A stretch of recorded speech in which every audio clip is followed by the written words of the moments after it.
G'day everybody, and I have for you the 2022 Hawthorn Season Preview. Will it be the year that the Hawks swoop their way back up, or the top 8, or will they be just nesting, hoping? I don't know what's going to happen, but I tell you who will know. It's Matt, it's Daz, and they're from the Talking Hawks podcast. Gentlemen, welcome to Lace Out. Thanks, Peps. Good to be back. It's the Pepinator. It's been a big year for you, so we've tasted the glory, but welcome to drinking from the cup, mate. I'm drinking from the cup.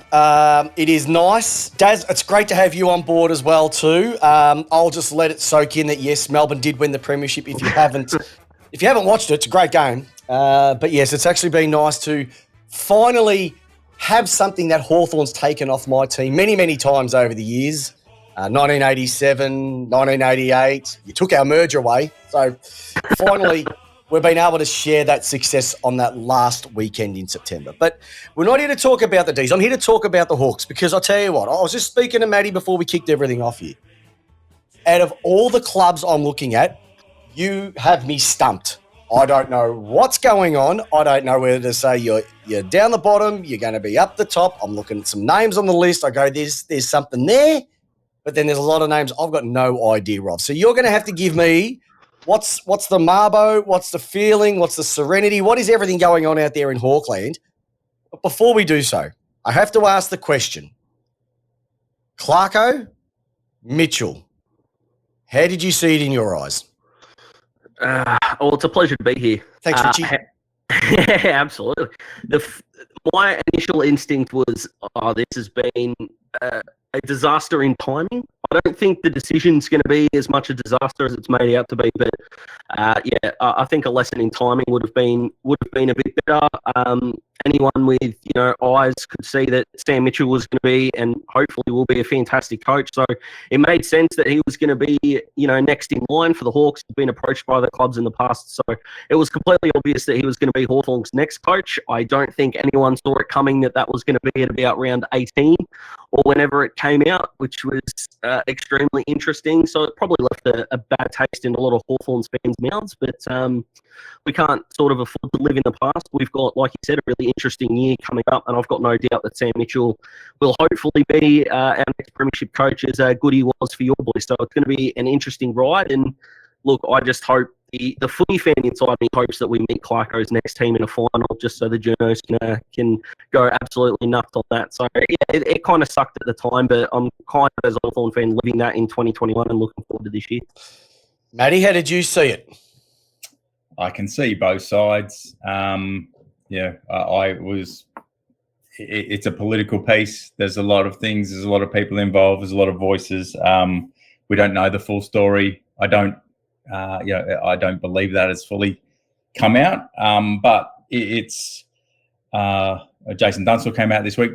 Foxtel, Hawthorn legend, former board member, captain, etc. Knows the club was involved in giving Clarko the nod, and he said I wouldn't have got rid of Clarko, and I really see that point. Even just with Collingwood sniffing around Sammy, and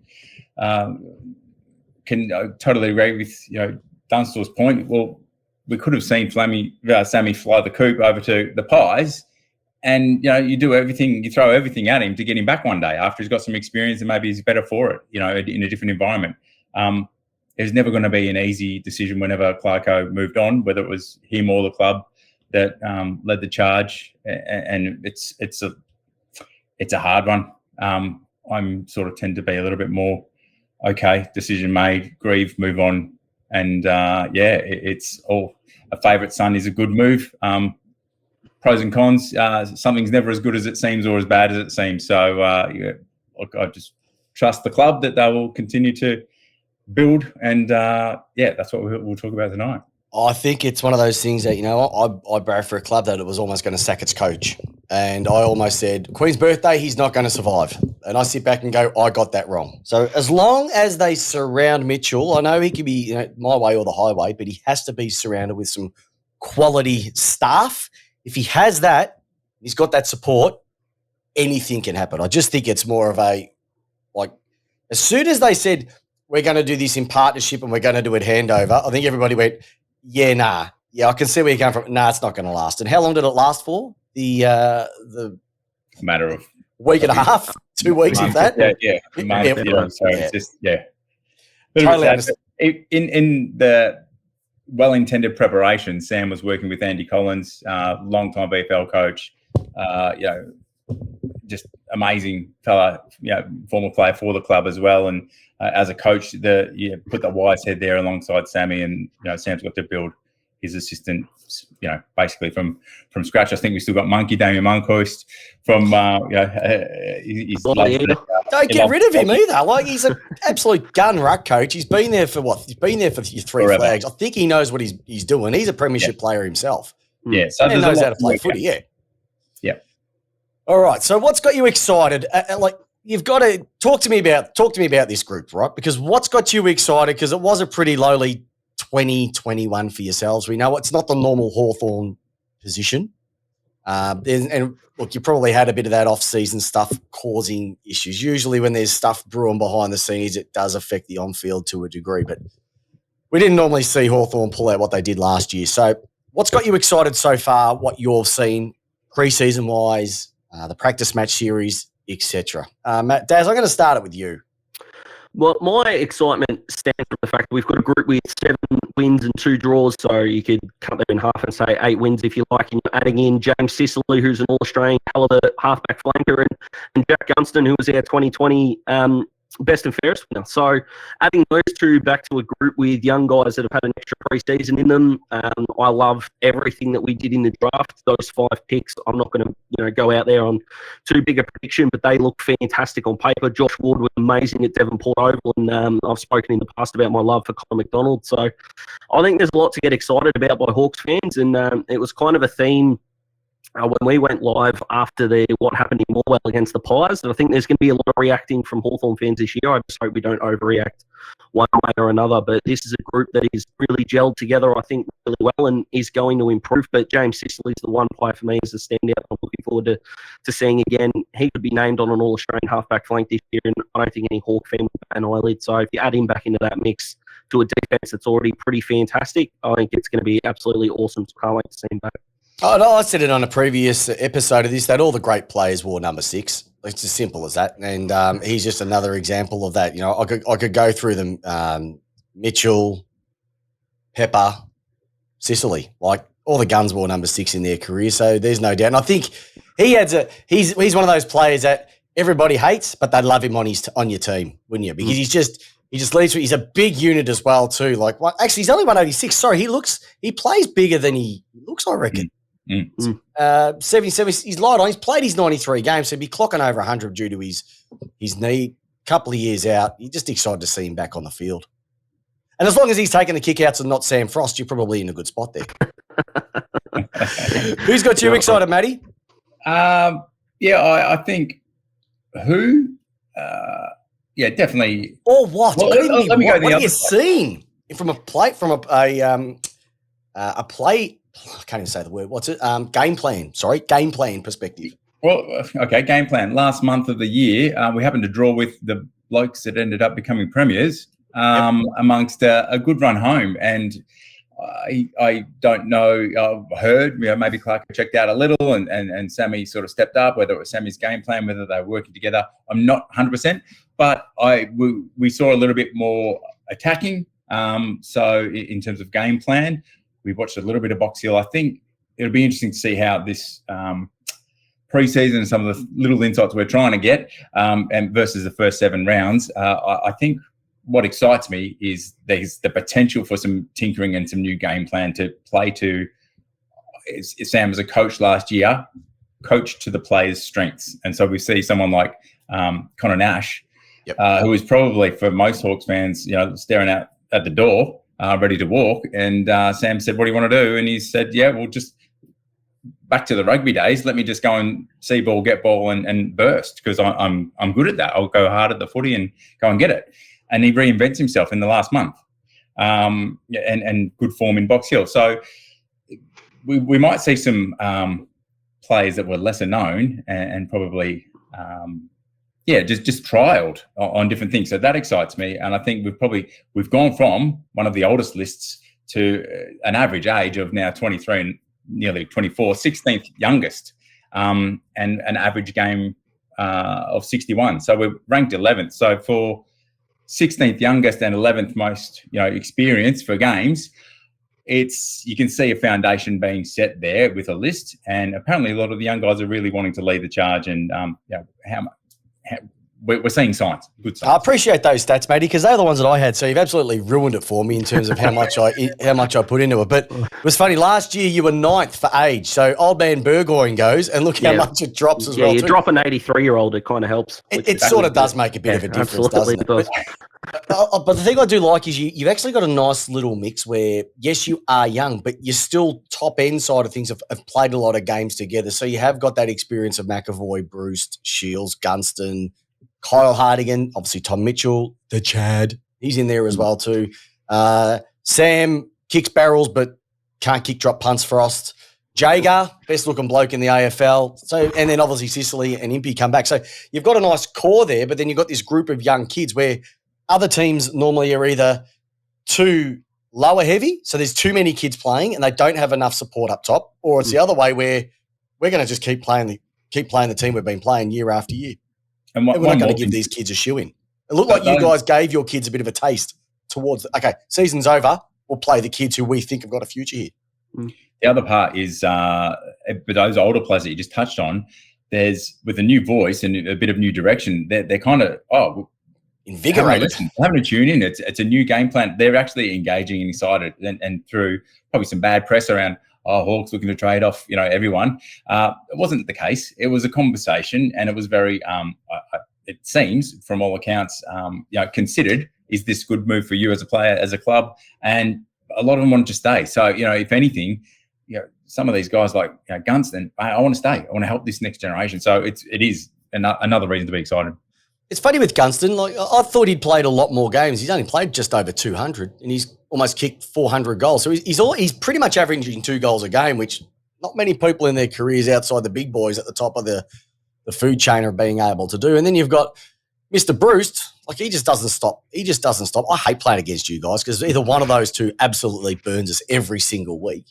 I have to ask you about Tom Mitchell. Now, I watch Tom Mitchell play, and look, I'm going to say it, I think he gets a lot of cheap posies. Mm-hmm. Am I the only one who thinks that, or is that just outside of Hawthorn biased? I just don't think he's damaging. Am I seeing something that you guys do? Obviously, he's not brown though, but... Yeah, can I answer your question with a question? And then we'll go from there if I can. Yep. Would you still call his possessions cheap if we had good ball users around him?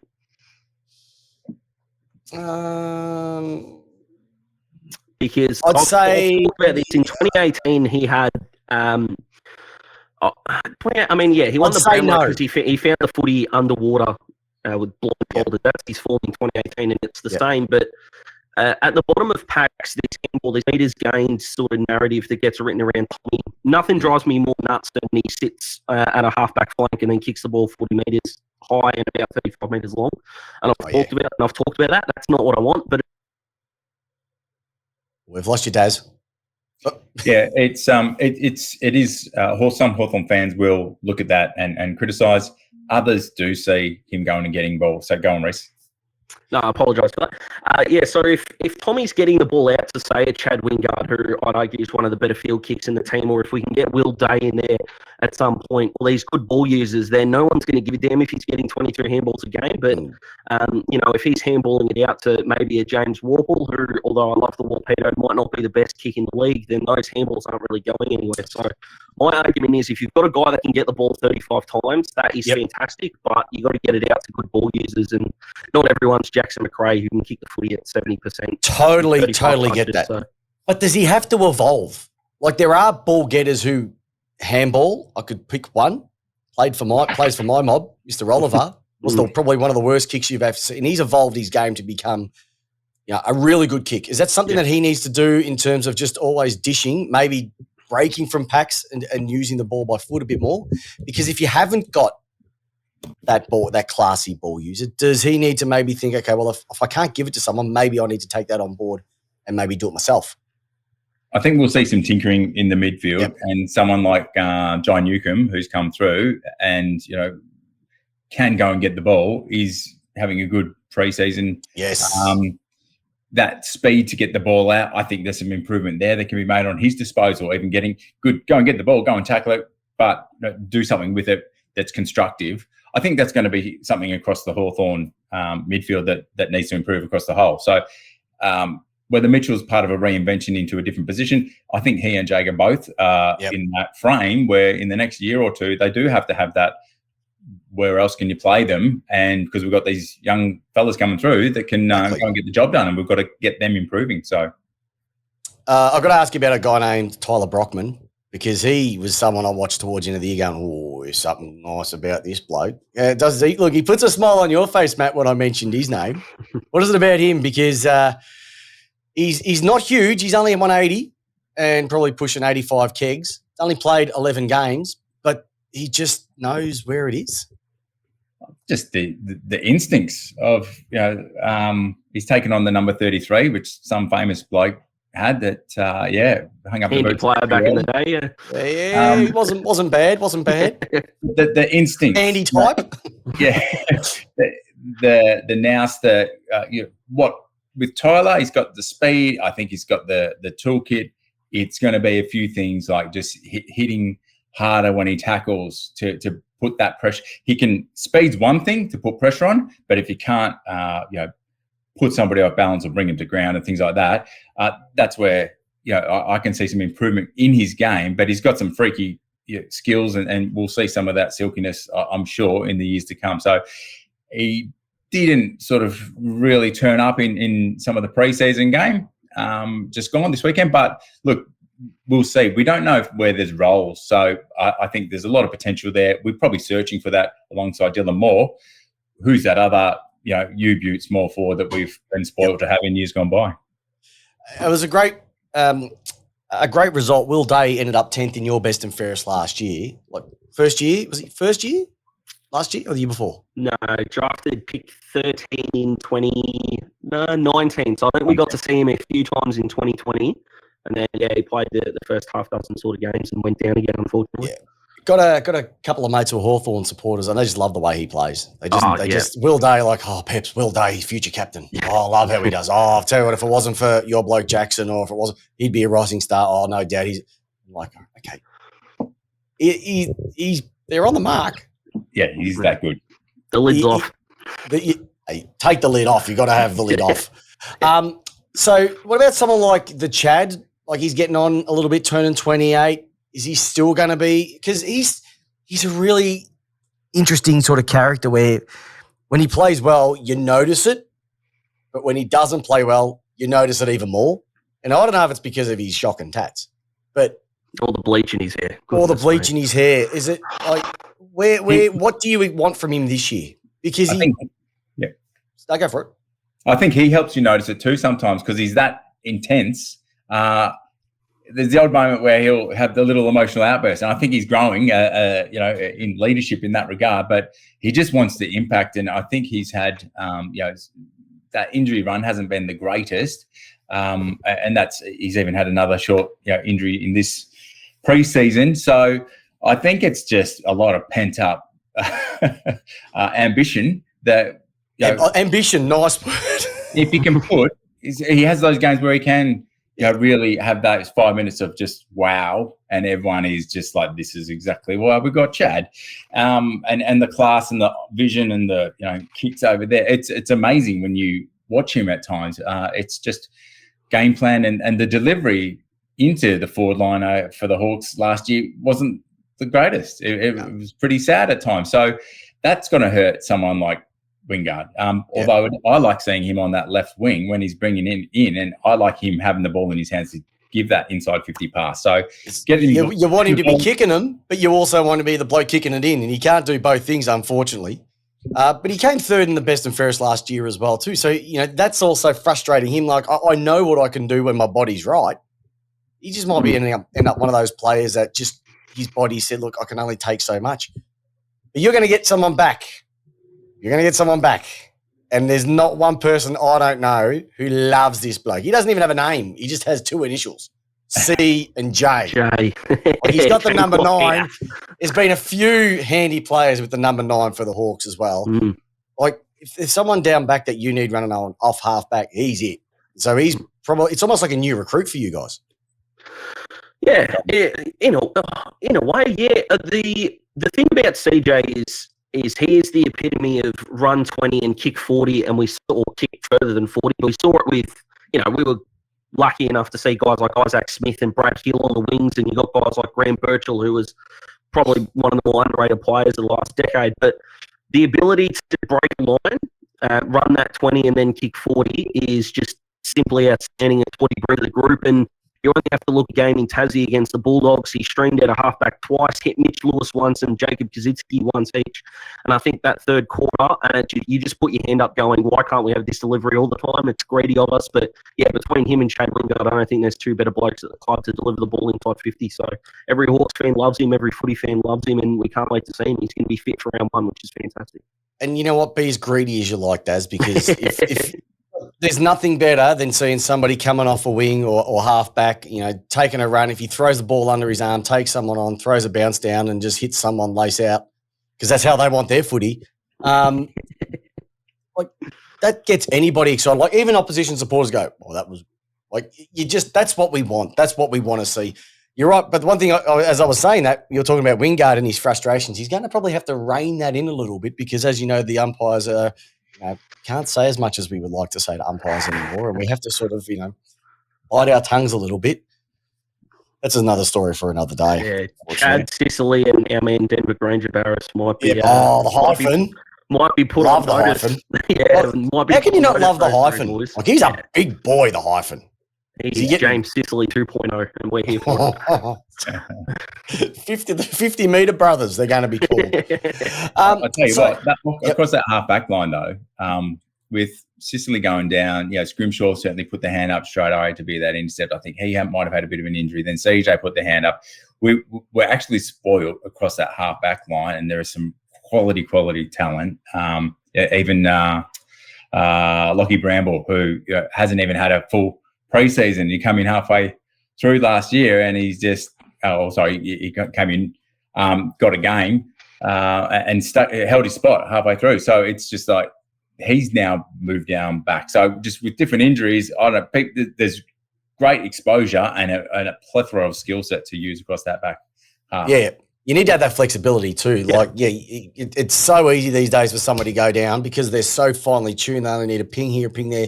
You need those people to fill those spots as well too, which is, if you've got that flexibility, you're in a really good spot. I've got to ask you about your ruck stocks too, because as you know, over the pre-season, you brought in a young fella by the name of Max Lynch, a young 23-year-old, 3 games. And thank goodness that Geelong wanted to go down their youth policy track and bring in Jonathan Segler at the ripe old age of 35. So you got Ned Reeves sitting at 208. That's a big boy right there. Then you got Ben McAvoy. Like, if you told me 10 years ago that Ben McAvoy would be playing his 250th game this year, I would have gone all nuts. He just doesn't stop. He has been sensational for your mob. And then you got the young fella, Max Lynch, who's pretty much going to fight it out for Reeves for that literal second spot. What have you seen out of – I know what we get from McAvoy, but what have you seen out of Reeves and Lynch so far? That sort of, which way would you be leaning? Can I just start, Reece? Yeah, go for it, Matty. Yeah, of course. I think, Big Boy will end up playing at either end of the ground also. I think he'll be that resting ruck. You might see him, spend a little bit of time. If he does 8 centre bounces, that'll be a big game for Ben. I think this year is my prediction. So it will be, letting Reeves and Lynch battle it out. We've done a bit of some insights, looking deep into some of the ruck stats of last year and the results, because it was in the midfield chemistry with the ruckmans coming in and out and a bit of injury. So, it was interesting. Segs probably had a few good games before he went out and hopefully increased the currency. And then great. I think Lynch is a great grab, and I know Daz has seen him up close in person going up against Grundy, so against one of the best rucks in the league. Go for it, Daz. Yeah, I was lucky enough to see a few Collingwood sort of intra-club games a couple of years ago, and I mean Lynch plays Grundy better than he would any other ruckman in the competition because they were teammates for such a long period of time. He looked to attack Grundy's left ribs, and he did that in Morwell as well. Every contest, I doubt he was even looking at the footy. He was just trying to jump into the Grundy's left side, which did cause a bit of a change and a little bit of the beginning of the momentum swing. But in regards to our practice games, I've seen enough that Ned Reeves is a better tap ruckman than Lynch.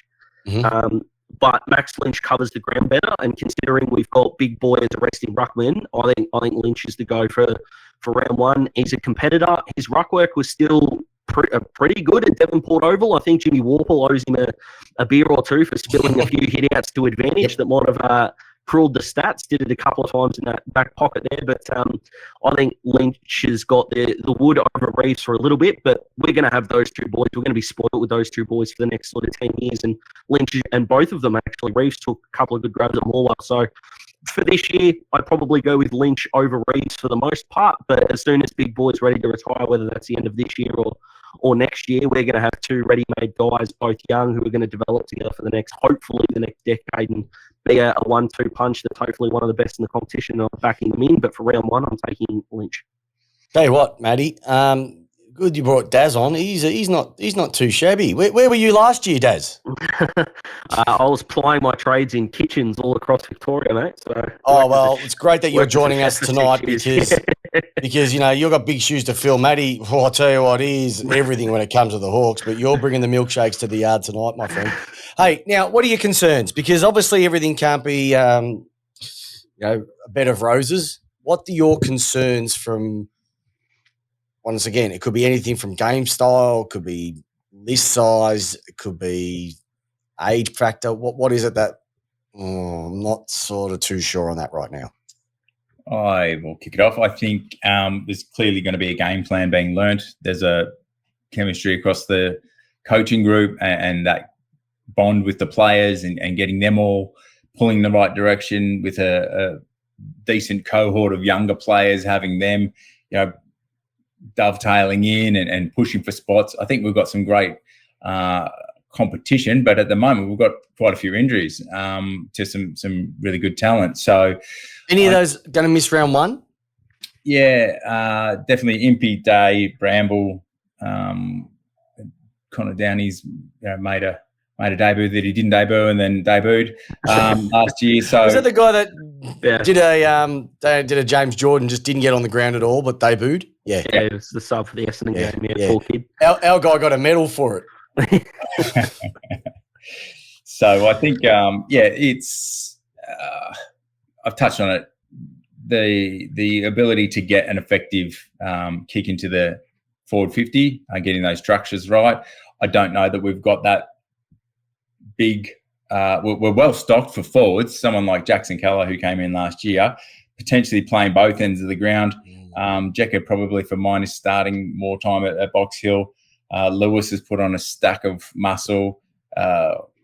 He's bringing the ball to ground. He's competing hard, but he needs to really kick a few bags for mine this year. And Cozzy, I think he got enough rope last year. He should hold his spot, I think, for most of the season. So there's some competition, but if there's competition and players coming in and out, I don't know that it helps that settling in our chemistry when it was like, okay, you got Roughhead, you got Franklin, you got Cyril, and they're stalwarts in the forward line, and Dunstan, they hadn't to get to know each other and all of that. There were 5 people there every single week that you had continuity with. Yeah, Gunners. You need to have continuity.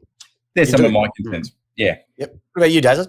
Yeah, no, I'm in the same boat. That mid-forward connection is something that I think Hawthorn fans are going to have to maybe get used to being a bit frustrated with. Josh Ward looks like he's going to be that third midfielder that steps in once Liam Shields, retires, who's probably got that, third spot down. And I think ball use is going to account for a lot, especially if we keep going with, a Jai Newcomb and a Connor Nash, these big bodies around the contest. You just need blokes who can work inside and outside and deliver the ball beautifully. So I've got a lot of faith in Wardy, but I'm not Collingwood. I'm not putting everything on an 18-year-old kid who hasn't played yet, but I'll leave that to them. But my big issue I think, is our retention of forward 50. For the first 9 weeks last year, we were second worst to North, and second worst to North is nothing that any team wants to hear, especially North, if you think about it. But getting that ball, our defense, our back 9, you could argue, is as settled as any back 9 in the comp, especially for a team that didn't make finals last year. But the further we get up the ground, the more kind of worried I am. I think Mitch Lewis needs to be that full forward. I'm not saying he has to be an exact prototype, but if you're looking at a Tom Hawkins who stays at home, the stay-at-home type forward, we need that to be Mitch Lewis. Yep. And then Jacob Kazitsky needs to be that lead-up type, not necessarily a Jeremy Cameron, but you might look at a Ben King before he went down, who starts 30 metres out from goal and then just attacks that centre square, hit him on the chest. He's actually a better field kick than he gets credit for, Cozzy. So those two, get some continuity in them and go from there. But yeah, the Warrior mid-forward is definitely one that stands out for me. But I think there are going to be more positives than negatives during the year. I just hope we don't linger on the negatives. It's really good, though, because you have a look at the way you said you finished. You ended up on 7-13, but that back, it wasn't a true 7-13. It was almost like a first half of the season and the second half of the season, and you definitely want that second half. Your percentage was sitting at 85, and there weren't too many teams that actually got above that were above you. There was only one. But then everybody else was under. So it was actually pretty much a right spot. So a couple of wins here and there, like you're only 3 games out of the 8. So if you had everything didn't go with you, for everyone who was out and for all the bad stuff that would have happened, to be only 3 games out, there's plenty to look. And you finish with a high. Yep. It's not too shabby. And like I said, you'd rather have a gun defense and a developing forward line because you want to be stopping the opposition as much as possible. And then you can develop. You hate to have a gun forward line because for every 10 goals that you're kicking, you're letting through 11. So you'd rather be stopping them than kicking them because you're in a good spot there. You are definitely in a good spot. So it sets us up. It's interesting. Contractually, on talkinghawks.com, we Daz is one of our writers and we've got a few others. We're getting an article out just even on the contract. So I think if we have to give up a big fella at the end of this year looking forward and we go for, I don't know who, but, if you've given these young big forwards enough of a chance, they're still at a good age where they've got some good currency and a change of environment might make all the difference for one of those players. I think we're still in a good position. So even if this year not everything works and clicks magically, then, I'm still pretty optimistic for the future. And you can go back to the 2006, 7 years, 5, 6, 7, where it wasn't too flash, but you had these young kids coming through. I think Roughhead, Mitchell, Lewis, Hodge, Franklin. We saw where those guys ended up. So you got to go through a bit of the pain to get the reward. And trust me, I know all about the pain, and I definitely know about the reward as well too. And won't that be interesting seeing how Sammy, as probably a younger player that really did have to earn his stripes, how he brings that in and the empathy he's got and what he sees in young kids coming through and how, there's a game committee, that make the selections each week. But it'll be I'll be fascinated watching who gets a Guernsey this year. It's going to be an interesting one because if it works, fantastic. And then if it doesn't, we told you so, you shouldn't have got. So he's in a no sort of win situation. So the fingers crossed it all works because the last thing that you want is just unneeded pressure on a coach, on a club. I get that. So who out of everything who's going to be your breakout star this year? Who's the one that, we're going to come back at the end of the year and they're going to throw on the season preview and they go, geez, I'll tell you what, I didn't see this one coming. But Matt and Daz, they got their eyes on the prize. They knew somebody that no one else saw.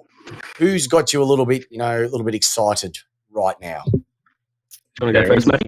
Yeah, sure. There is a few to choose from, and Reece. Choose as many as you like. Reece studied even just the draftees, a lot, and we've got some really good content on our YouTube on Talking Hawks. If you check that out, like just the kids that we got, Connor McDonald, Daz wrote a beautiful article on just. I think the theme. We're just about to drop that one.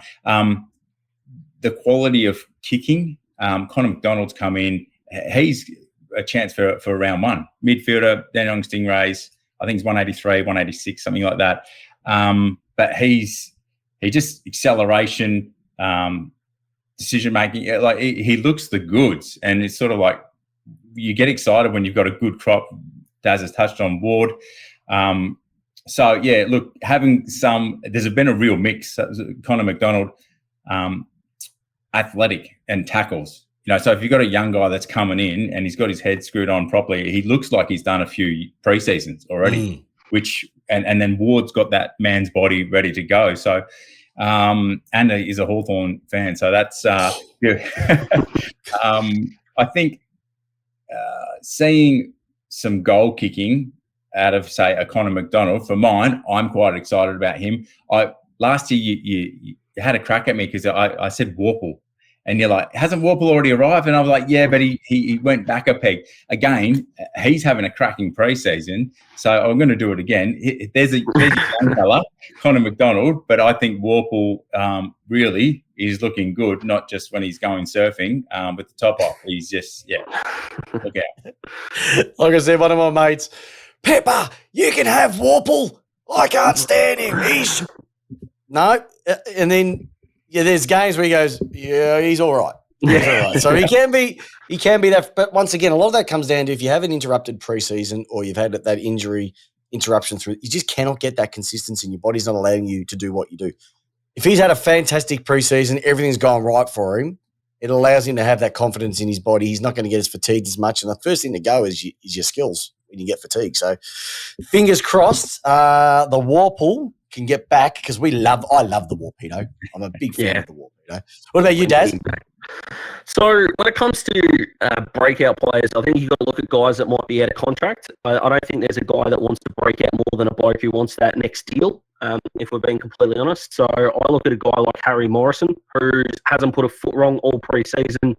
He went back with the flight of the ball against Morwell, and if it was anyone else but Nick Dacos, I'm not suggesting that he pulled out Nick, but when you're an 18-year-old kid that's only played COVID footy for the last 2 years, I don't really think you want to be smacking into anyone who's got AFL experience in a pracky game in Morwell, if we're being completely honest. But Harry just went back with no fear. He's a guy that can play halfback if we've got injuries, wing if we've got injuries. He won us a game basically off his own boot with 3 goals in the second half against Sydney a couple of years ago. I reckon 2020 that might have been. So you look at it, versatility. He can slot in anywhere. He's looking for a new deal. It's either going to be breakout year or Harry might find himself off the list, and I'm going to be the glass half full and say he's going to break out and it's going to be difficult to ignore him. So look out for number 1, Harry Morrison. HMO, Harry Morrison, he's had typically a good pre-season in years gone by. So I think he's been a bit of a frustration to some Hawks fans, but he's versatile. You're right, Reece. And in the past, he hasn't always gone that hard. So to see that on display going hard in a pre-season game, I think you're right. When that line's there and he steps over it, he's going to be having a red-hot crack. And when you mentioned Nick Davis, the Collingwood boys, they asked them, who do you think their breakout's going to be? They basically said, can we have 22 Nick Dacoses and a Pendlebury, and we'll be done. That's all that they wanted. And then when I said, okay, who's going to win the Coleman? Oh, Nick Dacos. Who's going to win the Brownlow? Oh, Nick Dacos. Rising star. They're so in love with him, and seeing what he's done, just a bit of a snippet in the preseason, I can totally understand that. But unfortunately, Mitchie's been through this before himself with Clarko. He's going to have to tap somebody on the shoulder at the end of the year and say, look, mate, we're going to have to figure out what you're going to do because we're finishing up with you. So who, unfortunately, is going to be the breakdown at the end of the season? Which is not the question that we have to ask, but it has to be asked.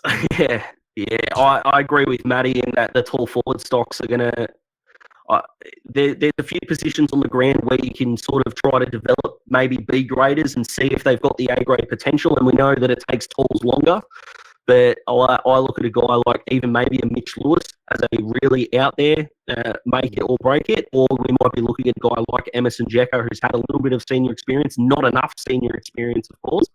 But considering Mitch was a big fan of Jackson Callow when he went and trained, to be an SPP signing last year, before we sent him to Norwood, I think one of those two boys, I think they'll maybe be fighting for a spot. And if Mitch does really well this year, Jack might be the unlucky one. But if Mitch doesn't deliver the goods, he might be in a touch of trouble. So the key forwards, look out. That spot for the next 5 years is open. It's yours if you want it. And like I said, you've got a good mix down there, so it's going to be interesting. So you're not looking at it a breakdown from, okay, we're letting you go because you're too old, too slow. We're letting you go because we're going to get some currency out of you, and we think that there's 3 people in front of you. You're not going to get an opportunity here. Let's see what we can do to facilitate somewhere else. Yeah. Yep. No, sorry. It would be probably not easy in a way, but you can look at the age bracket of some players. Anyone, whether you're a Hawthorn fan or not, could probably look up the age of players and make some assumptions. So just going down a different pathway, a bit of dynamicism, as they say. So I'm happy to go with it.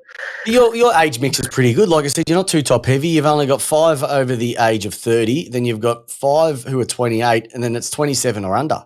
Yeah, beautiful. I did something with the Gold Coast guys, and I said they had, I think, 11 first-round picks on their draft. 11 first-round draft picks or something. Geelong had 12 blokes over the age of 30. Like, they're in a completely different planet. But out of the older contingent, like I said, we went through the McAvoy, Bruce Shields, Gunston, Hardigan, Mitchell, Wingard. I'll probably go down as far as Frost, O'Meara.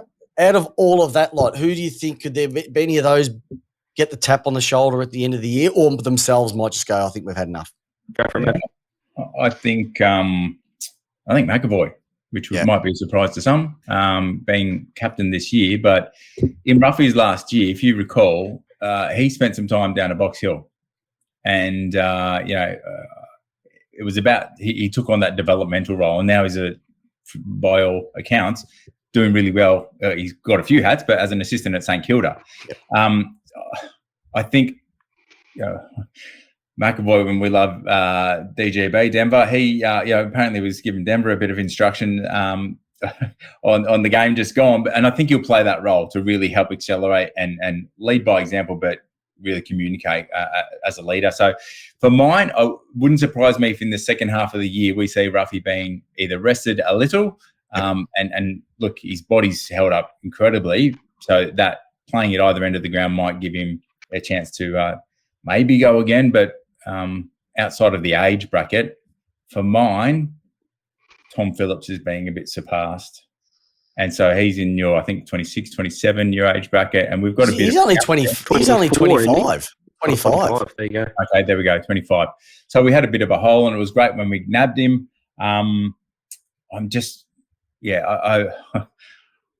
It might be like some of your mates, they see Warp or they see others, it's like, come on, I'm expecting this, I'm wanting this. Yep. And I think Phillips is that for me this year, and I need more. So I think... Because I was excited when on my mob were looking at him, and I was excited when he went over to your mob. And I can tell you what, the Collingwood people, when they saw him leave, were a little bit, why? Yeah. So maybe he hasn't delivered what you maybe would have expected outside of like a Trelaw or a Stevenson who went to their clubs as well. Different level types of players, but from what he was delivering for the Pies, you thought he would have been able to bring something special as well too. And at the end of the day, we got Phillips for free. Collingwood didn't use the pick we got for him, like we sent them. So whatever he brings is essentially a bonus. And you said about that age bracket, I think Liam Shields, I think this will be his last year on the list. That's just our midfield going down a direction in which you need to be either an A-plus ball user or an A-plus ball accumulator. And I think Liam's probably, a B-grade midfielder all round. I think he's underrated in his contested marking, but I think there's just going to be too many midfielders ahead of him by the end of the year. And we'll thank a 3-time Premiership Hawk for his service and probably bid goodbye, to be completely honest. Well, 3 times, you can't argue with 3. We'll take it. So we'll take 3. St Kilda will take 2. Full stop. Full stop. All right. So, headline at the end of the year. If I open up the Herald Sun at the end of the year, 2022, back page, Matty and Daz have got together. They've written a headline to describe the 2022 season for the Hawks. What would it be? Ooh. Geez, that's put us on the spot. Well, it was in the show notes I sent you, but that's okay. No. You only got the email this evening, Daz. It's all right. I did. I think headline it'll be, it'll talk to the Hawthorn didn't deliver, and but they're coming. Ooh, so you got a bit of the blues in you, have you? I think we'll go back to the draft. We'll top up nicely, and so I think there'll be good signs throughout the season. Yep. What about you, Daz? I'll go out on a limb and Ward Rising Star. I think he's going to upset Nicky Dacos and Jason Horn-Francis, and I reckon he'll get in there. So how's that for a headline? Oh, I like it. Yeah. First time he's been mentioned all season in all these previews. All right, boys. This is where you really make your money, because you got to take the Hawks goggles off, and we're going to look across the whole competition. Agate's on the chopping block. Matty did well last year, so hopefully he's going to bring it back. He's going to go back to back. So, premiers, who do you think is going to be taking out the 2022 flag this year, gents? And you can pick one or many teams if you're not too sure. Melbourne. Stuck up.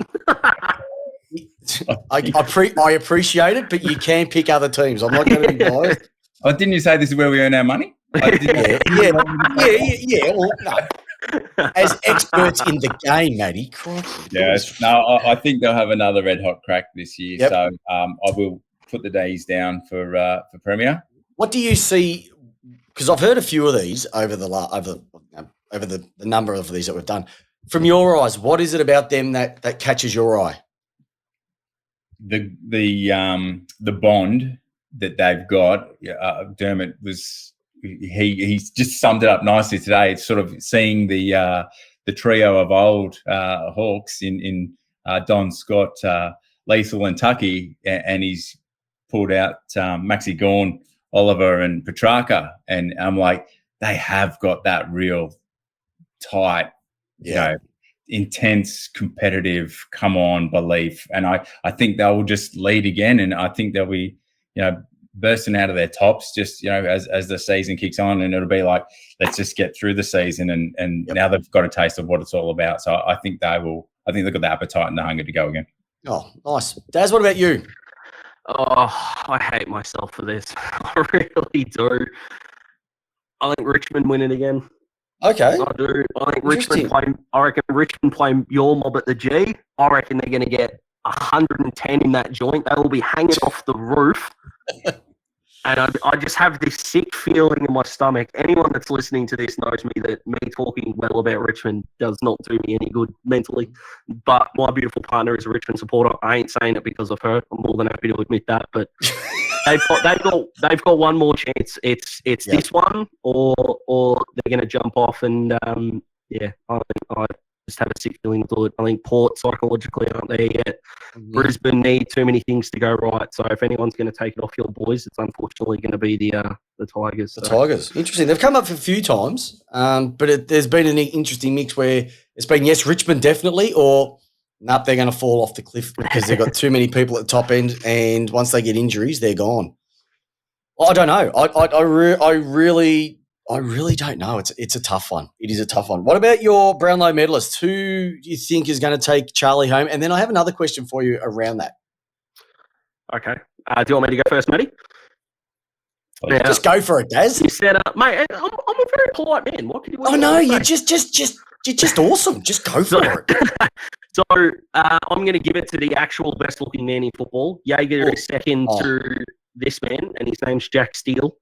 Oh, he yes. Doesn't get votes taken off him. The umpires love him. He was in the votes last year as well, and I think he's going to do kind of what Fife did in 2019. St Kilda are going to be down the bottom, but he's going to be the only one that performs, and it's going to be eye-catching. So give me a bloke that can find the footy, kick, snags, tackle. He's under the umpires' noses. Jack Steele. Very popular choice. Very popular choice. You know your stuff, Daz. What about you, Matty? I appreciate that, mate.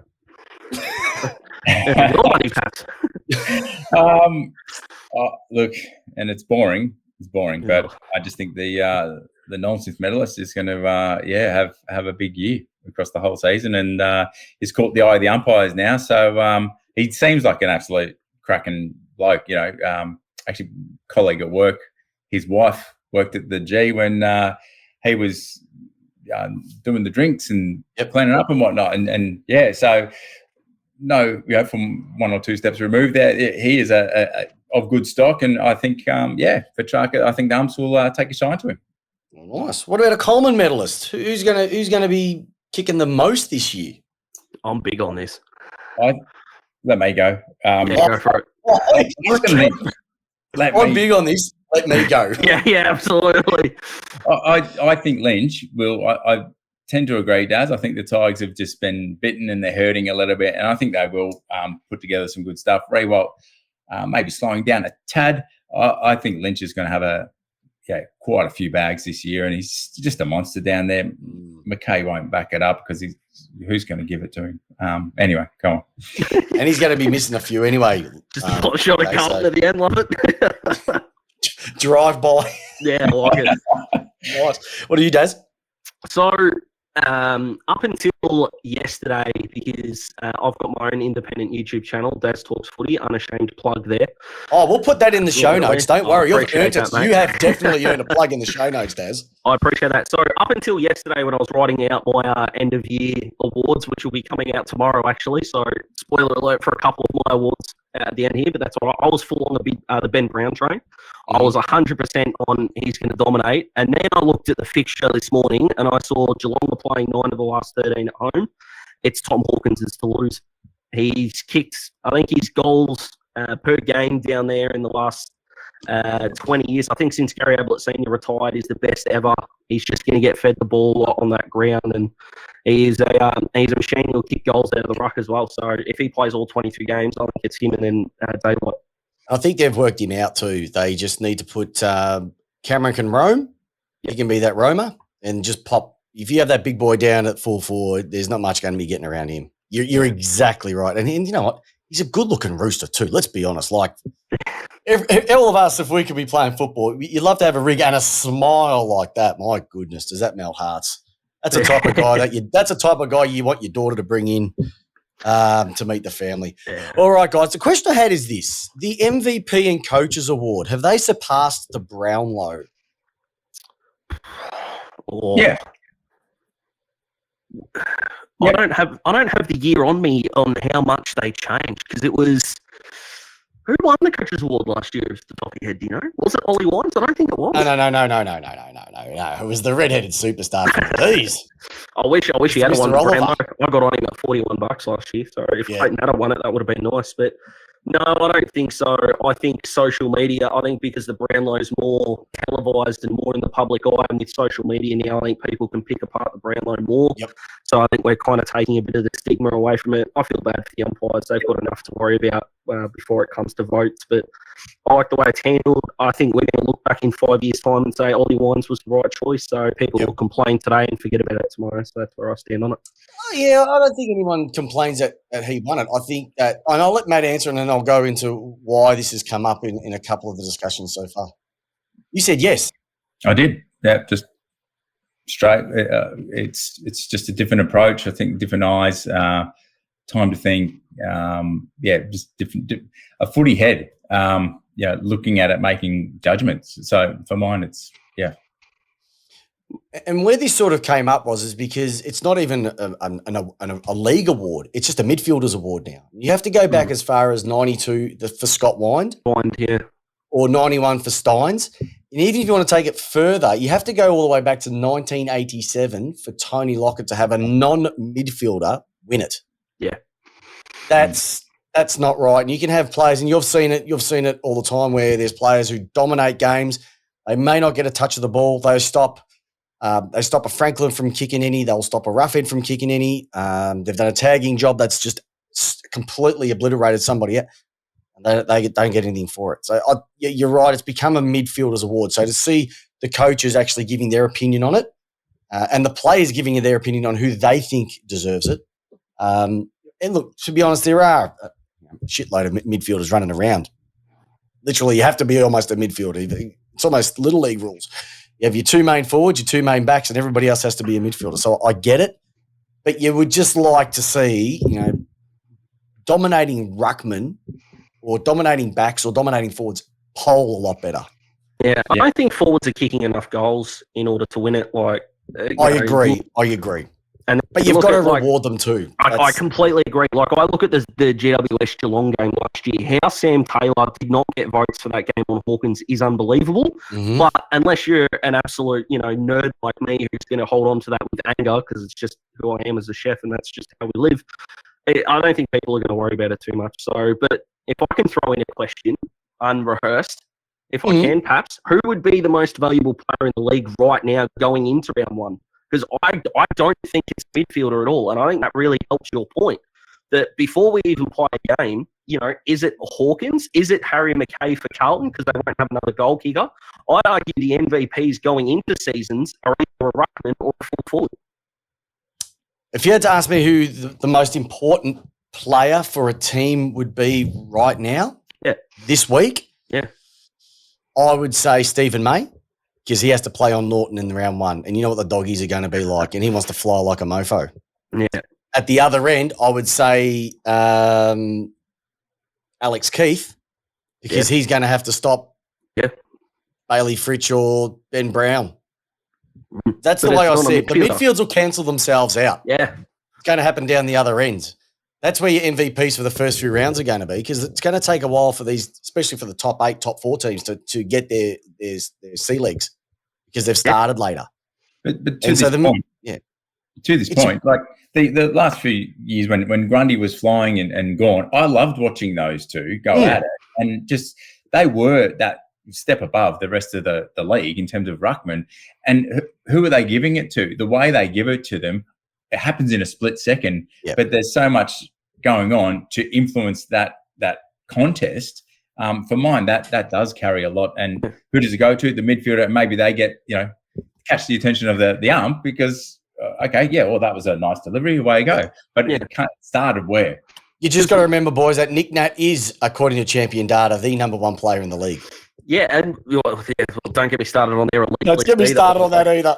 But I'd argue the most valuable player in the league, if it's not Nick Nat, it's Brodie Grundy. Because if either of those, I've got more faith in Bailey Williams than I do Darcy Cameron, if I'm being honest. But what I think fans need to wonder how we're getting from today till the end of September and figuring out why key position players are getting ignored by everyone, umpires, whoever's voting on the MVP, maybe even the coaches, and going, why are they being ignored? Because we get to the end of the year and it's Oliver, it's Wines, it's Walsh. We had 4 guys with 30 plus votes last year.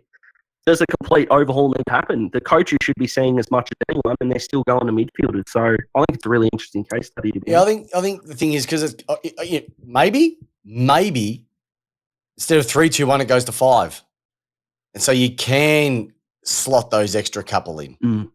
And I'd also say I am a traditionalist, but get rid of the whole if you get suspended because you're getting suspended for minute things. Corey McKernan would love you. Exactly. So if you scrap that and if you just don't play, you don't play because where the game is under so much scrutiny these days, something just insignificant can rub somebody out because there was a concussion that happened 3 days after you actually did something. So I reckon that there has to be a fundamental change in things too. But gentlemen, there's one thing that fundamentally does not need to change, and that is just the awesomeness of the Talking Hawks podcast. What have you got ready for your listeners this year? Because, like I said, if you want your Hawk stuff, these are the 2 guys you go to. What do you got planned for your loyal base this year? So, Talking Hawks, entering year 3. So, really, it's a bit of an experience we're looking to create for Hawks fans. And so, one, come and connect. If you enjoyed the content, come and get more. But, YouTube is where we do a lot of our work because it is a live stream. We get a lot of former Hawthorn players and people on, and so the fans can come and interact, ask questions, and we absolutely delight in being able to walk down memory lane with some of the greats of the Hawthorn Football Club. We want to do a lot more. There's on our website, we've got a lot of game previews, reviews, different articles. So if you can't get enough Hawthorn content, we'll hopefully get to a few games. We'll get down to Box Hill a bit. So, hoping to continue to broaden the team. And, look, we sponsor a few players. So Denver, Granger Barris, and Jai Newcomb. So we see some extra funds go into the club. So on talkinghawks.com, we've got a small group of fans, and there'll be a few spots probably available this season. Look to get in quickly. If you can, get in touch, DM us, or jump on and have a look at talkinghawks.com, and you'll see some details on the sponsorship and why we do it.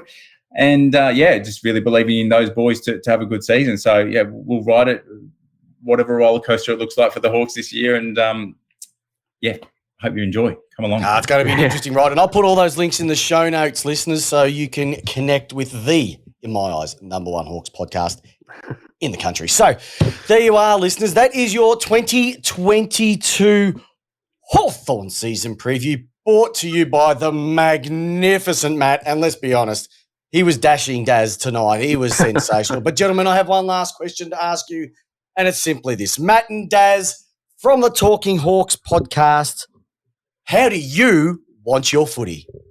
Lace out. Lace out, mate. Who doesn't want it lace out?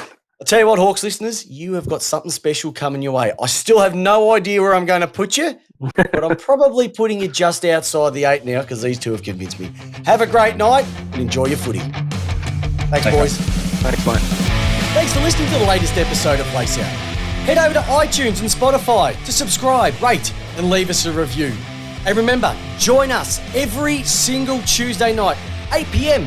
Australian Eastern Standard Time, on our Facebook page with yours truly, Christopher Pepper, and the co-host with the most, Jamie Wallis, giving you your footy how you want it. Lace out.